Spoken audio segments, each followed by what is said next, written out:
Welcome, ladies and gentlemen, to I guess our introductory podcast to what the fuck we're doing, because people are wondering, and I'm just wondering, like, what the fuck you're doing. Every day we work on something, like, what the fuck? What are we doing? What are we cooking up? What are we doing in this motherfucking kitchen? The best we can do. What's funny is, I literally think that every day.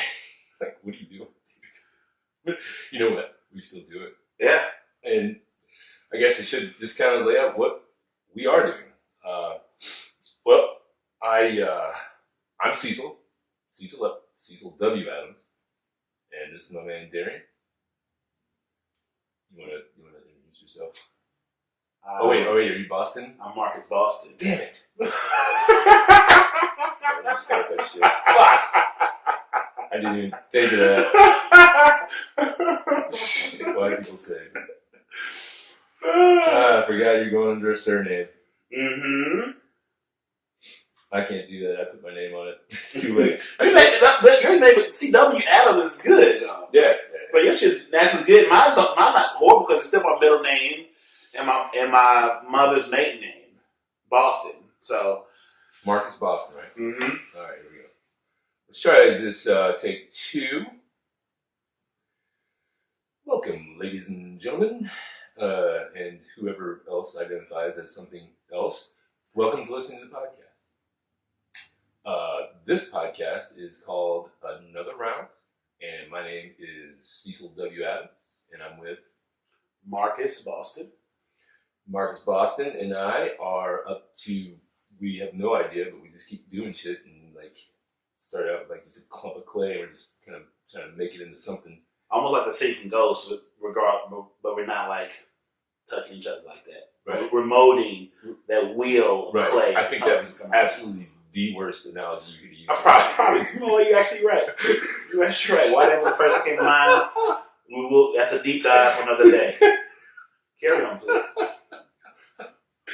I know a lot of people have been wondering, like, Cecil, what are you doing here? Like, you just keep putting pictures up of you doing shit, and like nobody really knows what's going on. So this is our chance to like kind of tell people what's going on, and I guess I'll just start it off with where this all idea came from, and what made me decide to get busy and actually do something instead of sitting around and work, home. But no, wait, let's do this. Wake up, occasionally go to the gym, go to work, get fucked up, come home, pass out, watch some Netflix or play some video games. I guess what finally happened is something happened at work, and I decided that I've been thinking about this podcast for a while. I guess what put it in my mind was when we were doing stuff a couple years ago for them, and that's where the idea came in. Mm-hmm. And I was like, man, there's nobody really doing a podcast that well, at least that I know of. Maybe I'm wrong. Right. You only know what you don't. You don't know what you don't know till you know it. Right. And so I really still don't think there's anybody. I mean, maybe there is. I don't care. I'm not doing this for anything but us. Like, there's plenty of room for everybody. Right. It's full of abundance. Don't right. tell you otherwise. Right. Scarcity is a lie. So I decided that I wanted to buy a bar, and the only way I was going to be able to buy a bar is by getting capital. And I said to myself, I don't want to use the money that I make working. I'm going to produce the money some other way. And a lot of different options out there, but I decided, you know what? No, I'm going to do this on my own. So I decided, I was like, I'm going to do a podcast about my journey to buying a bar. And everybody along the way that can help me, or that I need to go to get a liquor license, to get the financing, to maybe commercial loan, or maybe I need to insurance. I got the insurance guy coming on, and just all the different parts that you need. So basically, anybody that got an inheritance or got coming to some money some way, or has some money left over, realizes that they should not get into the bar business, because this shit is not easy. The game is to be sold, not told. Right. And I really want people to know that, like, save your money. Unless you want to invest it with me and stay the fuck out of the way, I'll triple your money and then give it back to you triple. And then, that's one way. But just because you can don't mean you shouldn't. Right. Just because you can don't mean you should. So you're just fucking up all that. Yeah, I am just dropping the ball. But that's the process. If you don't make mistakes, you're not trying, damn it. So that will be listed on when I list those podcasts. That will be the journey. So that's the journey to me buying a bar. And then I will also be doing another round, is the name of the podcast. That will be me talking to other people in the industry or whoever the fuck I feel like talking to, because I'm only going to be talking to people I want to talk to. Mm-hmm. Like, I'm not going to talk to somebody I don't want to talk to. Right. And it sounds like a big thing to say, but hey, it's just that when you're selling the ship, man, you decide everything on it, and I really just don't want to talk to people I don't want to talk to. Yeah, you don't want to be disingenuous with your audience. No. And then also, I will have blogs on my website that's launching on Wednesday. Hopefully, fingers crossed, knock on wood. Hello. My website will be cecilwadams.com, and I will be on there posting blogs at least weekly about different parts of the industry that people don't necessarily know about, that maybe could learn something from it, such as, like, how to eliminate the poison that's in your staff, or how to, be a better manager, in my opinion, a way to be a better patron, or what to look for if you're a bartender. If you're going into a bar and you see these things, you probably don't want to get any fruit, because that fruit's going to be nasty. Mm-hmm. Like, the little details that people don't look at, I want to expose all of them, because at the end of the day, the only thing I have to sell to anyone to raise any money for a bar is my knowledge. The knowledge I have from eating dirt in this bar industry for ever. 10 years in Soulard, and then outside of there, I've worked at a few different places, not many. But I worked in corporate, I worked in independent, I've worked in the business life. I hated it, but I did it. I was a day walker, and day walking is not really my thing, but, it's all experience. So the vision is that hopefully people dig what I have to say, which maybe they won't. I really don't care. I'm still putting it out there. It's my truth. And then the vision is, I don't know, maybe leading into a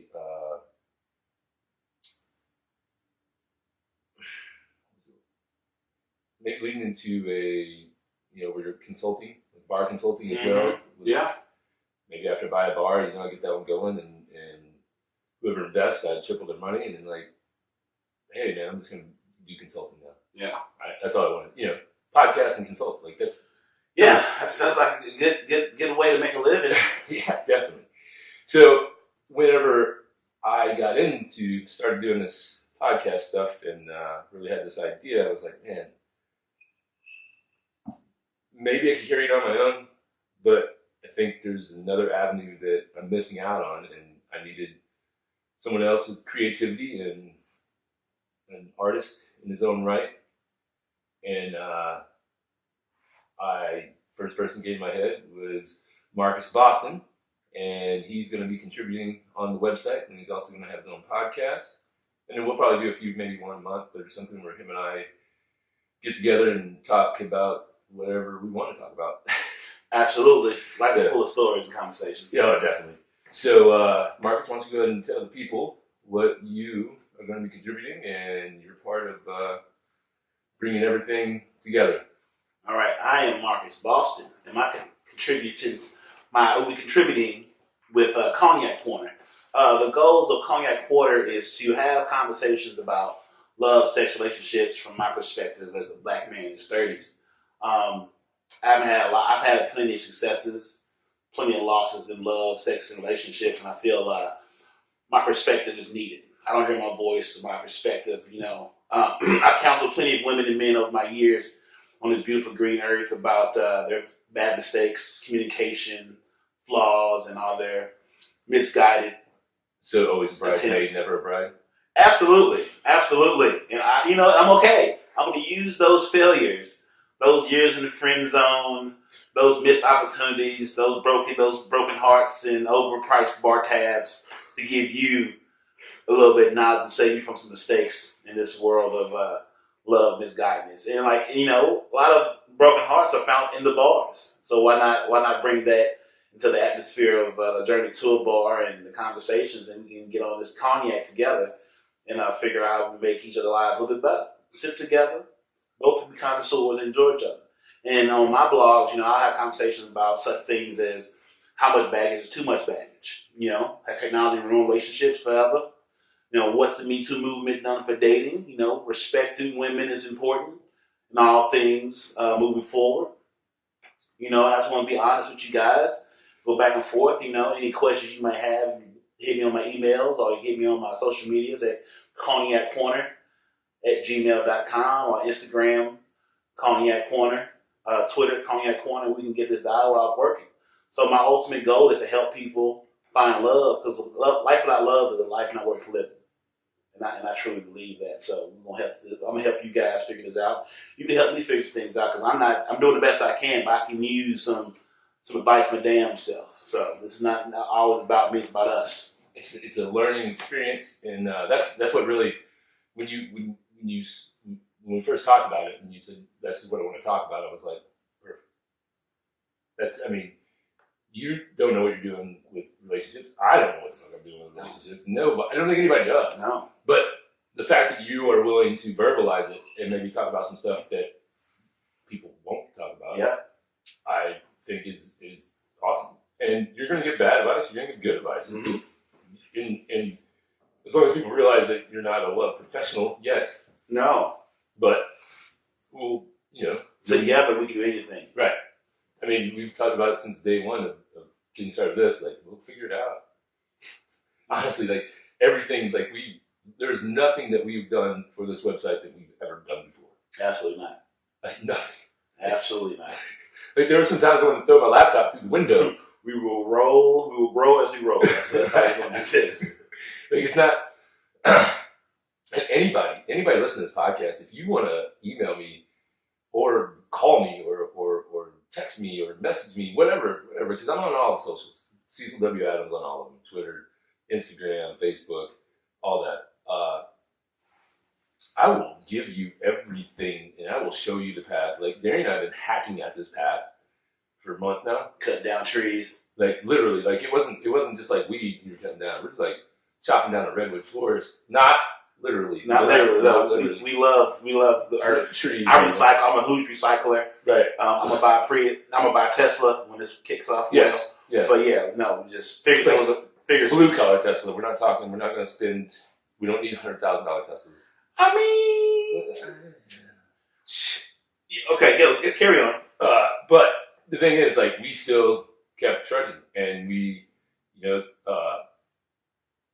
think both of us working on our health now, and then we realized that if we're going to be on this journey, it's going to be long hours and a lot of shit. We maybe have to travel all over.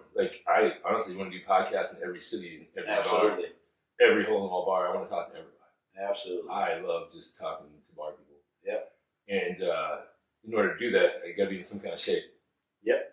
Because the life on the road, man. Yeah. Which I'm looking forward to it. We can cruise, but I don't. It's. We got to build a foundation now to be successful out there in the wilderness. Exactly. I can survive in the wilderness, but it's a lot easier to survive whenever you're in physically, mentally in shape to do so. It's Aubrey Marcus says, you gotta be fit for service, my man. Yes. We can't run from the zombies. Sorry, dude. Now you're a zombie. Sorry, dude. That's it, bro. Sorry. Love you, man. I can't pull you up on this building where you're at now. Yeah, if you're not pull upable. I'm working to be strong enough to pull you up, but you would help me. Help me help you. Okay? That's what I'm talking about. Help me help you. And it's funny because ever since this week, whenever I decided that you don't need to drink 7 nights a week. You know, to myself, like I had a self-talk. And I was like, man, this is really tough. Because, you know, I've been used to it for so long. Yeah. The condition for it. Yeah. And the first day it was tough. Second day got easier. Third day was easier. Fourth day easy. Mm-hmm. You know, I said I could drink 1 day a week. I drank last night. We all went out and did things, you know, and then today I went to work and I was like, man, I can't wait to be off work and go home and not drink. Like, yeah. Because I might get up in the mornings and I'm feeling good. I mean, it's so weird because I never get hangovers, which is weird as fuck. Yeah, it is. But I drink a lot of water. Yeah. So, you know, and I take care of my, you know, I sweat the shit out, I do my Wim Hof, like that type of stuff. But the productivity when I get off work, and I come home and I write a blog, I feel good. Yeah. And it's like, most of the time the way it goes is puke it all out, puke out this blog, and then, like you said, blog, like that's great. Yes. I'm like, that's not, carry on. Sorry. Yes. So, get this blog out there, do it, and then the next day, I'll get in there and edit it. Yeah. Get it back to creation.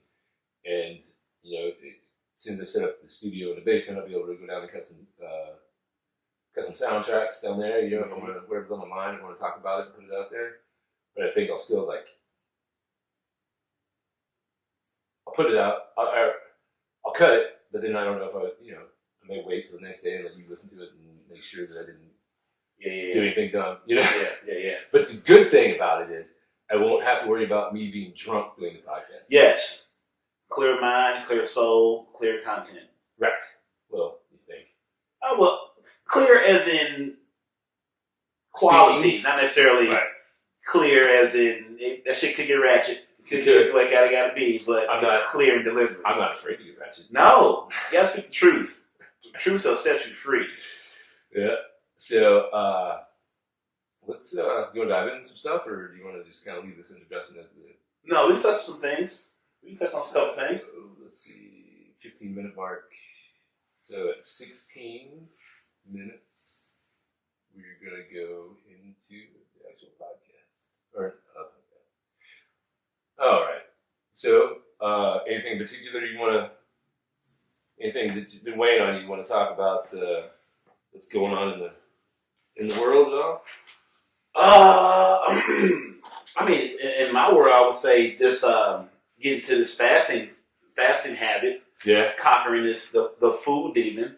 It's amazing once you make a decision to care about yourself, no one else will. Life definitely falls into place. Yes. And you got to make decisions that fall in line with your renewed commitment to yourself. If you don't love you, you can't teach somebody else to love you. And that's I often experience, often advice I have to give people that if you don't know how to love yourself, how can you teach me how to love you? Right. And a lot of people don't understand that concept. They look for love and validation, as you spoke about earlier, from other people. If you don't validate yourself and become comfortable with your own successes and failures and whatever, no one else can. Whether success or failure, just own it. Just own it and keep it moving. Learn from it, keep moving. Like when you allow people, my biggest thing, you allow people to gas you up, make you feel good, you allow them to bring you down. You know, you're not having that power over me. I will make me happy. And you can make it a little bit. You put extra seasonings, or maybe put a side item on that plate. Right. But I'll put a spot of steak in my life. Right. And I'll choose the side that fits what I'm eating that day. Right. And I think that I'm very, very happy for you about the intermittent fasting because that has changed my life. You know, I'm under 230 for the first time in 2012. No. Yeah. No. I'm the same way that I was in 2012. Because I had the breakup, and then I busted my ass and got myself in shape, but I was all off balance as far as my muscles go. Like I didn't know what I was doing. Yeah. I mean, I knew how to work out, but I didn't know like what I know now, and that's balancing your muscles and like building all the smaller muscles up first, building that base. We talk about building the base. Yeah. I'm working on this base. We worked out the other day. My workout is real basic right now, but that shit hurts. That is some shit. Let me tell you, Lord. Lord, have mercy. Carry on, please. So, but I you're a month behind me on that.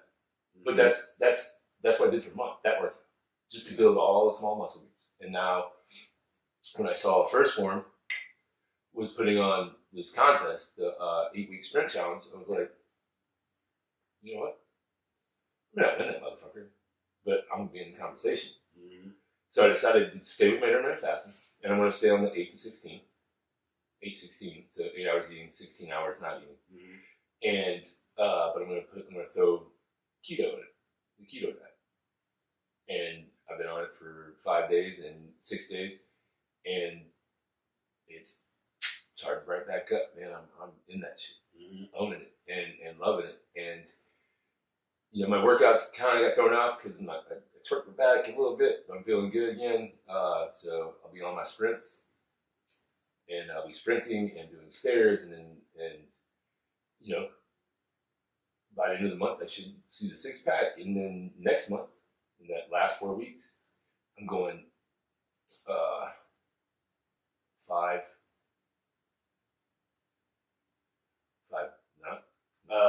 So 5 minus 24. Let's make this easy. 519. I'm going 519. There you go.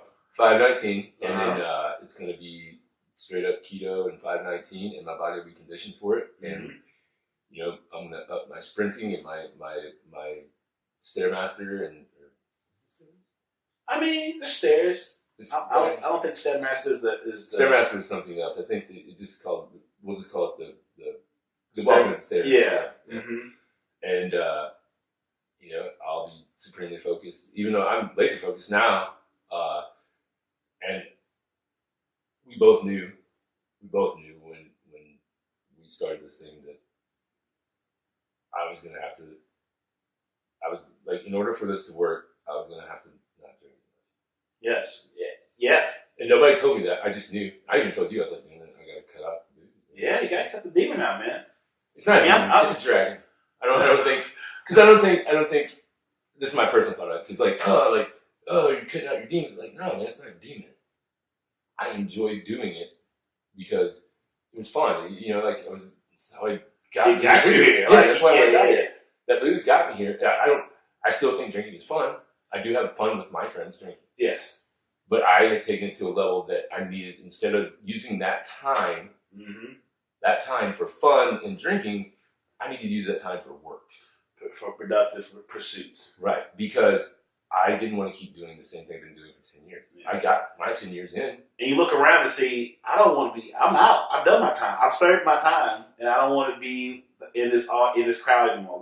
We're all responsible for the company we keep. And we no longer feel that's your company. Just move on. It's okay to let go and move on. Nothing sadder than people that hold on to things that no longer are them. There was one author, and I can't think of who it is, and I feel really bad that I can't think of who it is. But he talks about, you make this canoe. You build this canoe, right? Because you got to get across this river to get to where you're going. Right. So you make the canoe, you get across the river, and then you're carrying this canoe around on your back because you built it by hand. This is your canoe. You're carrying it around, and there's no more rivers to cross, but you still got this canoe that is 10 years later, and you're still carrying this fucking canoe on your back. Yeah. Like, just let go of that shit. Like, you don't need it anymore. It's over. Because you built it once, you can build it again. Right. And honestly, and you have to look at it like that with friends. Yes. Like, I love all my friends, and I love them all. But when you start changing things, your friends are going to change. And you don't want to let go of their friends, and they can still be your friends, but like, you just gotta let go. Yeah. And it's not even that you're letting go of them as a friendship, you're just doing something different. Their priority level is their position in the company has changed. Right. Because you changed the model of the company. And you know, it's I was the biggest pussy forever. And you know, people still think that, you know, I've changed. Yeah, motherfucker, I have changed. I've gotten better. Yeah. I've seen it in you, man. I worked as hard to say the same. I'm probably going to butcher this Jay-Z quote line, but he does have a quote where people like, You change. Yeah, I don't work this hard to stay the same. No. You should not be the same person you are at 30, you were at 20. What are you doing? Like you should have some form of something different. Like you should still be hopefully a good person that you are, but you shouldn't be the same, doing the same shit. Like, bruh, right? can't be the old guy in the club. You got to move on. Yeah, man. Like you see so much life to live. Life's to be lived. Right. You see so many people in the bar that I appreciate them and they come in all the time, but it's like, yeah, man, this is it. Is this it? This is the highlight of your day, man. This is you're Al Bundy wearing it down that jacket and right. still talk about high school stories. Right. Come on, bro. And it's not that we're dogging on them. It's just like I want to help them, which is going to cost me money because I'm not giving the bar. But I want to help them. Like, hey, man, like probably want to let go of some of that ego that's holding you where you are, yeah, and some of that hate or whatever you have in you that just isn't. It's not a good look on you, you know? Yeah. And I think you see the same thing. I see a lot of people just kind of like, you gotta, when you're working on something and you finally, and I don't even have them all in a row, but my ducks are like kind of in the same area. They're in the same park at least. It's like duck hunt. Like you see the duck jump up, try to shoot it. Okay, I missed that one, but I know I'm seeing the ducks now. I'm seeing them, yeah. I'm shooting. Yeah. I mean, I don't want to kill my ducks. I just want to get them in a row. We're not killing no ducks either. We're not killing trees or ducks. Trees I know ducks we use a lot of violence in our conversation. In our analogies. It's just figurative. So I think like now, like that we're working on this together, I think we're both seeing these ducks coming together and getting in a row. Mm-hmm. Absolutely. And we don't know where we're going once we get in a row. No. But we'll go with the flow. We'll figure it out. I think we're overall pretty good decision makers. I mean, now that I'm not drinking all the time, yeah, I feel like a little bit more clarity in decision. That I'll tell you what though,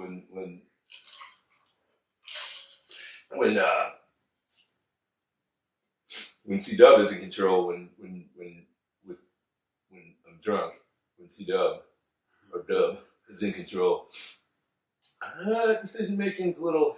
But now that you drink less, when those moments happen, it's more enjoyable because it's not. it's more passionate. It's more thrilling because you're not having those moments as frequent. Yeah. So now when Dub come out, it's showtime. It's Super Bowl now. It's not just a regular season game anymore. We have Super Bowl parties. And so like, it's also funny because last night when I drank, I was just like, man, I don't want to drink too much because this is gonna be hell tomorrow when I'm trying to do cardio. Mm-hmm. You know, but.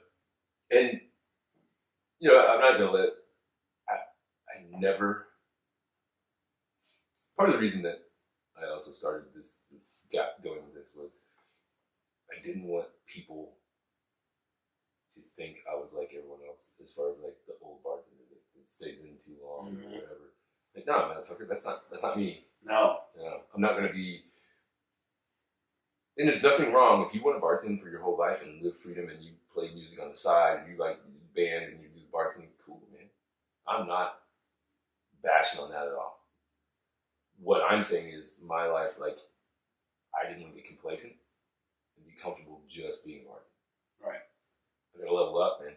Yes. I spent 10 years in it. I learned. Yep. Now I'm going to pass this knowledge on to other people. Absolutely.